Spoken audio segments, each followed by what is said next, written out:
Well, tomorrow's holiday, July 4th, will usher in a cornucopia of nostalgia, memories, feelings for so many of us. Hot dogs on the grill, iced tea, potato salad, patriotic music, and fireworks to scare the dogs. Parades with bicycles of children decorated. And for me, July 4th has memories of flag ceremonies, Boy Scout outings, and my mom's famous 4th of July hash that she cooked every year. And there was this big gathering of people who would come over to our house for her hash. And I'll never forget, my mom was rather naive. She came to visit me in New York City one time, and it was in July, and she brought me some of her hash.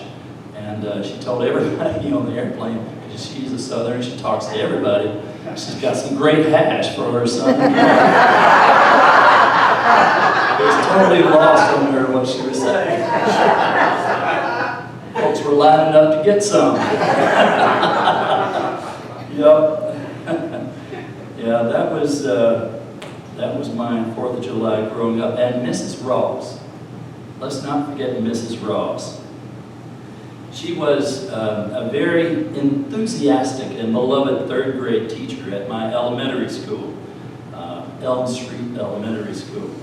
And she used to have us sing either God Bless America, Your Grand Old Flag, or Oh Beautiful for Spacious Skies every week at our school assembly.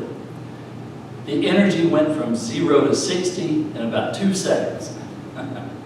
Every day for Miss Ross was the 4th of July. Good times. 246 years ago, on July 4th, 1776, the Second Continental Congress declared that the 13 colonies would no longer be subject to and subordinate to Great Britain and King George III. The colonies were now united, free, and independent states. Congress voted to approve independence on July 2nd and adopted the Declaration of Independence 2 days later on July 4th. But the radical nature of our nation's Declaration of Freedom 246 years ago is something that is lost on us today, I think, because right about now, all the sports fans, and I know Jim Minshew's in this category, as I am too, we're glued to the TV set watching the developments of a tennis tournament in Wimbledon. Shouldn't it be the case that the U.S. Open would be on July and we give them September? I don't know. Well, what does Independence Day mean to you, your family? What traditions have you celebrated? We're a small congregation, but maybe you have a thought that you'd be willing to share now. I can imagine there are lots of experiences. Anybody have anything you'd like to share?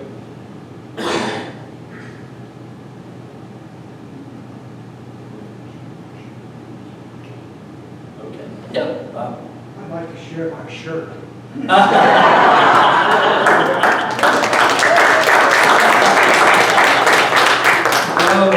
Bravo. Love it. Yeah.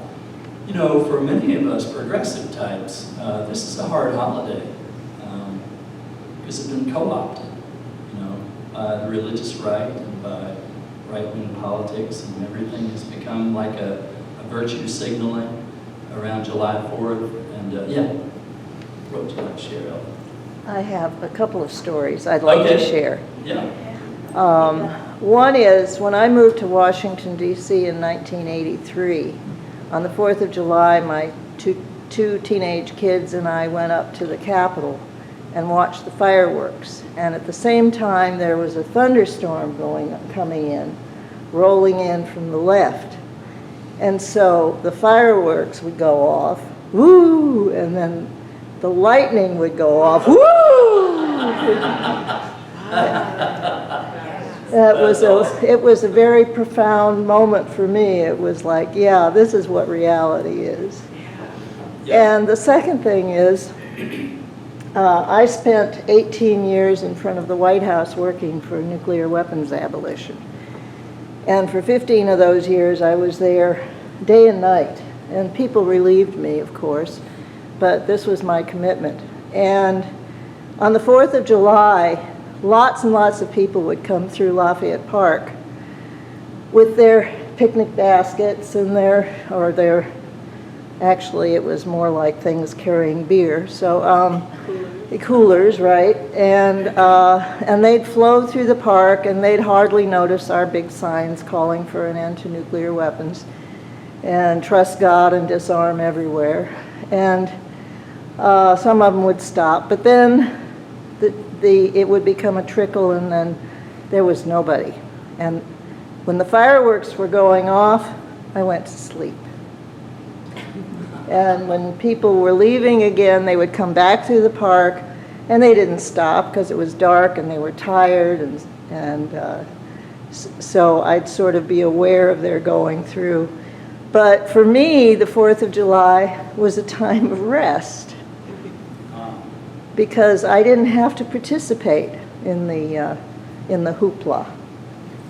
Thank You had been participating as a responsible citizen the other 364 days of the year. I love that. Yes, ma'am. I just want to stand up for another woman, Betsy Ross. Yeah. Remember who she was? She was supposedly the lady that sewed our first flag. And I had a chance to visit, when I was a little girl, I had a chance to visit her house in Philadelphia. And I was very taken by the whole idea. Maybe that's why I became a home ec teacher, because I found her Wow. inspiration. Let's hear it for Betsy Ross, absolutely. Yes, sir. Thank you for that. Yeah, so what does it mean to celebrate our independence, you know? To celebrate our country? What does it mean to celebrate our freedom in a time when women's reproductive rights are under assault? When voting rights are being eroded all over the place? And the work of the EPA, an organization that Maria's sister, my sister-in-law, used to work for. The work of the EPA to set protective safeguards for our future is being thwarted by the Supreme Court. What does it mean to celebrate our country in the midst of all these challenges and our present hyper-polarized environment? So easy, as T.S. Eliot put it, to have the experience but miss the meaning. It's a powerful seduction for us, regardless of which side of the aisle we stand on, to retreat on this particular holiday into our lifestyle enclaves where we all agree with one another and speak the same language. It's us against them. You know, this divisiveness. It's a natural dynamic that we tend to fall into very easily. Some see the actors on January 6th as patriots. I see them as domestic terrorists. That's a difference of opinion. We've lost the ability, however, to communicate across these differences. We've become fearful in our attempts to do so because there's such a hyper-polarized environment. But I'm going to tell you a story about one of the great patriots of the 20th century, Pete Seeger. He did 2 concerts for my nonprofit in New York, benefits. And in both of those concerts, and in many of the others that he gave, he always started out by saying, if there's going to be a human race in 100 years' time, it will be because we figured out how to talk to each other across the divide. Man, that'll preach. Because I don't want to talk to people who I think are crazy most of the time, you know? But they think I'm crazy.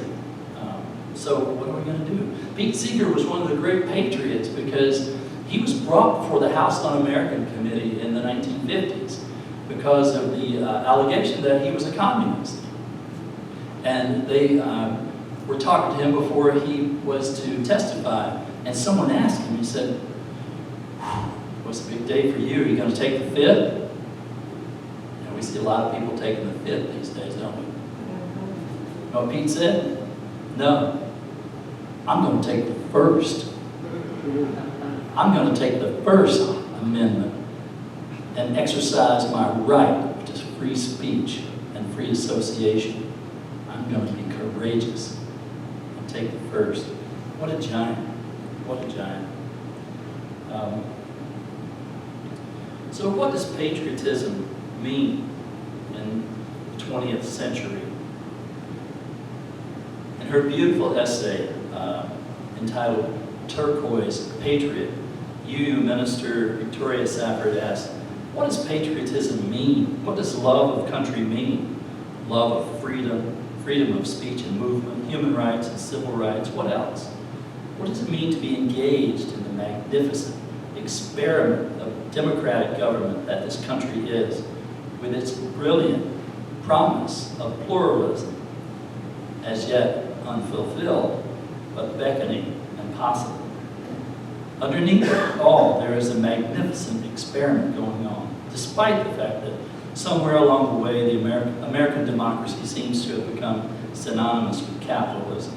Maybe it was always thus. And synonymous with presumptuous arrogance regarding the rest of the world that is simply neither practical nor prudent any longer. What are we so loyal to? You know, we are the world, we are the children. We're making choices to save our own lives. We have to realize our interdependence with one another and with all of creation. To be in this isolated sort of silo, us against them, is like saying, you know, we're paddling across the lake, but it's your side of the boat that's leaking and not mine. So, you know, what's going to happen? We're all going to sink. We're saving our own lives by making these decisions. It's hard to see the sweep of human history, though, this week, stretching backward, arching forward across the centuries and continents and cultures that rise and cultures that fall. It's hard to see that longer arc through the rest of the forest, through the forest of flags, hysterical waving, symbols that are deceptive and dangerous, crosses, crescents, flags of any colors, veils or scarves around the head, turbans, yellow ribbons. It's hard to see that and really understand what an extremely complicated and tenuous situation we're in. In spite of that, Victoria Safford writes, I hear that factories in China are working overtime day and night to keep up with our demand for American flags of all sizes. The ironies are beyond comment.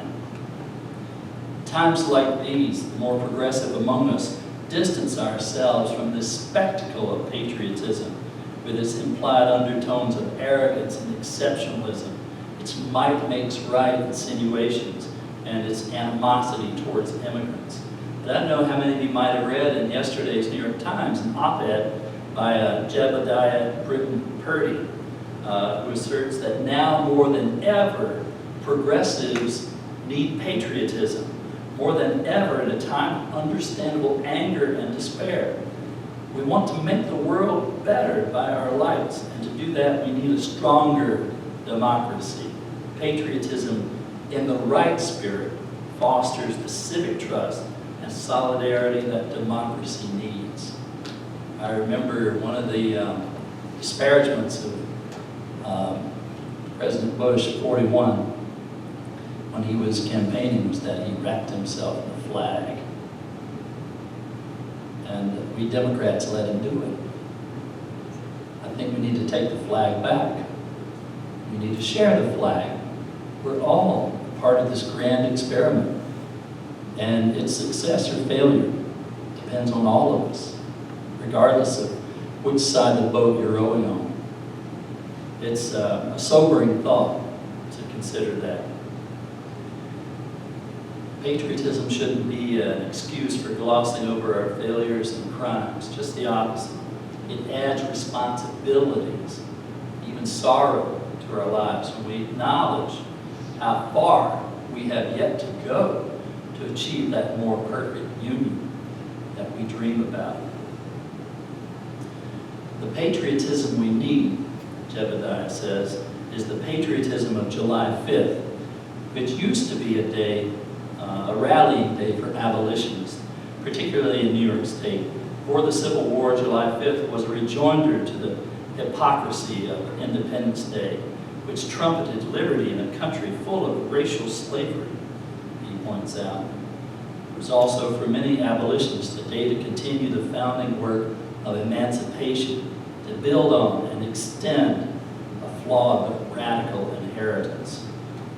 No one spoke of this better than Frederick Douglass.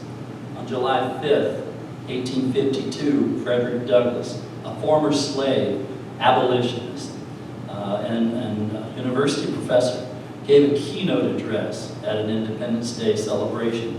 It's often called, "What to the Slave is the 4th of July?"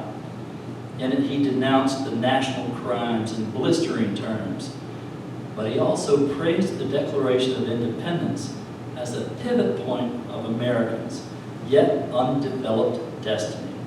Douglass called liberty and equality saving principles that the country could still make real. Remember, Dr. King built on this because he used the Constitution and the Declaration of Independence to fight for civil rights. It's there in the documents. All men and women are created equal and are given the inalienable right to pursue life, liberty, and the pursuit of happiness. We are deeply intertwined, whether we realize it or want to acknowledge it or not. We can no longer see ourselves as one isolated country over and against the other countries. We all, in this global community, are the world. We're all in one boat, and regardless of where the leaks are,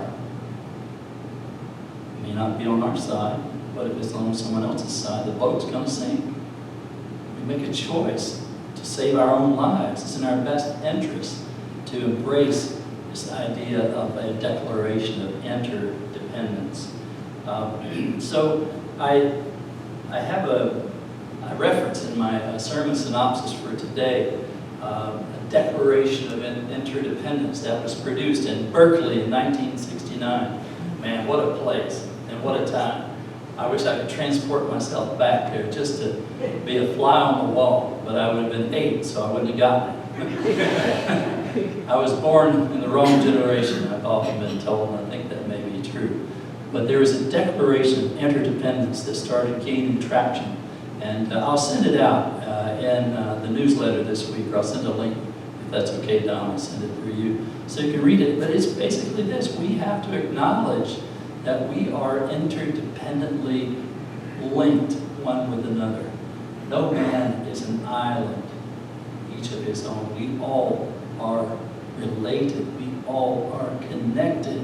You've heard about the butterfly effect and chaos theory, which is a kind of a side discipline in mathematics and physics right now.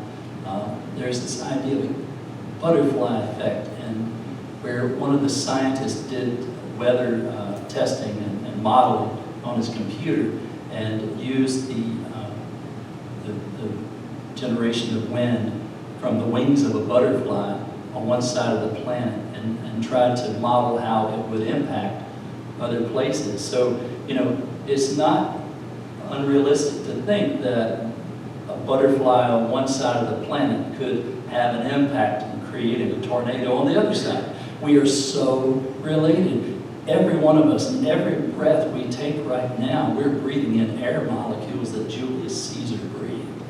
I mean, can you believe this? How we are so intimately connected. It's a lie for us to think that we are other than. We may see things differently, but we're all in the same boat. And the sooner we come together to realize our interdependence and our need for one another, then I think we make some really important steps along the way towards this more perfect union that we all dream about. So what is patriotism for us today, and how do we embrace it as Unitarian Universalists? Well, I think first of all, to reclaim the word.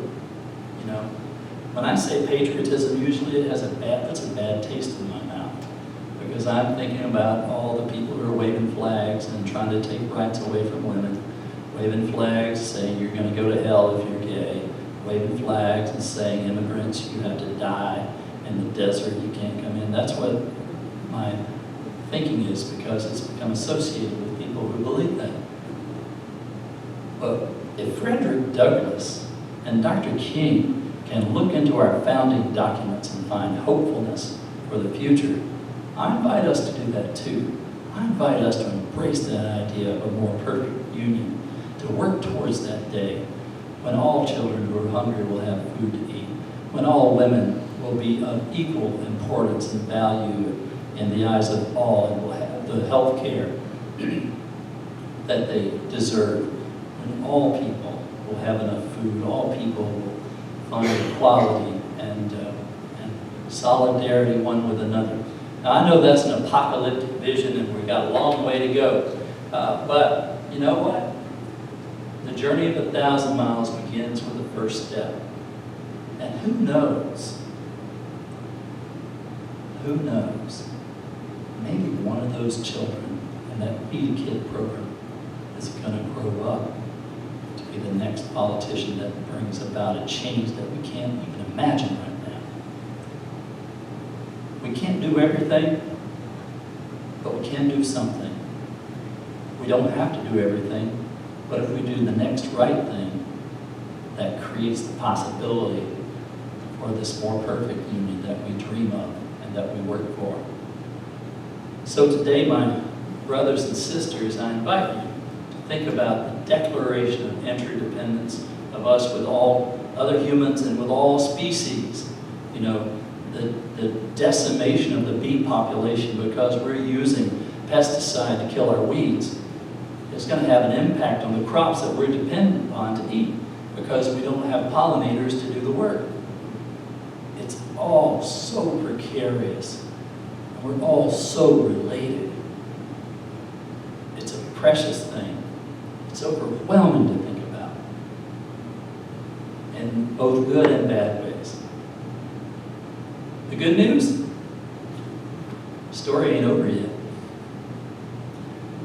We still have time to rewrite the end.